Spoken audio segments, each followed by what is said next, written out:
How do amphibians reproduce? If you've ever wondered how frogs, toads, and other amphibians make more of themselves, you're about to find out. Let's take a closer look at the fascinating world of amphibian reproduction. First, most amphibians need water to reproduce.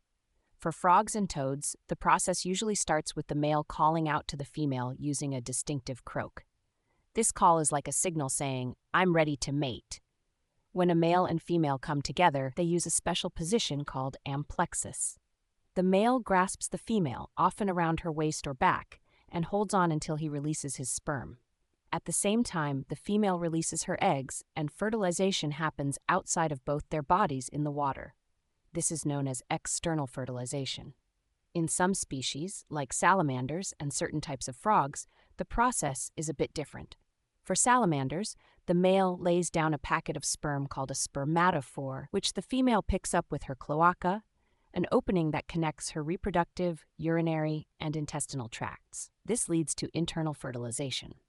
Caecilians, which are legless and tropical amphibians, also have internal fertilization. The male uses a special organ to transfer sperm directly into the female's cloaca. Once the eggs are fertilized, they develop in different ways depending on the species.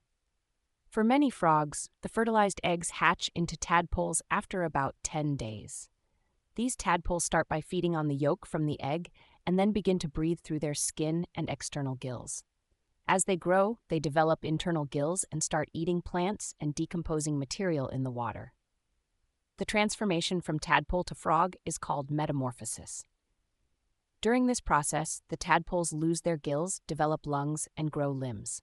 Eventually, they become fully formed frogs that live on land. Some amphibians, however, have more unique reproductive strategies. For example, the Marsupial Frog lays eggs on damp soil, and the male guards them until they hatch. The tadpoles then climb into special pouches on the male's body, where they continue to develop until they are ready to emerge as small frogs. In other cases, like the Surinam Toad, the female's back becomes a sort of womb where the eggs develop. After several months, fully formed toads are born directly from the mother's body. Amphibians lay a wide range of egg numbers, from just a few large eggs to hundreds or thousands of small ones. The size of the egg often determines how quickly the tadpoles will hatch and start feeding. In summary, amphibian reproduction is a diverse and fascinating process, involving various strategies to ensure the survival of their offspring. Whether it's external fertilization in water or unique internal methods, each species has its own way of making sure the next generation thrives.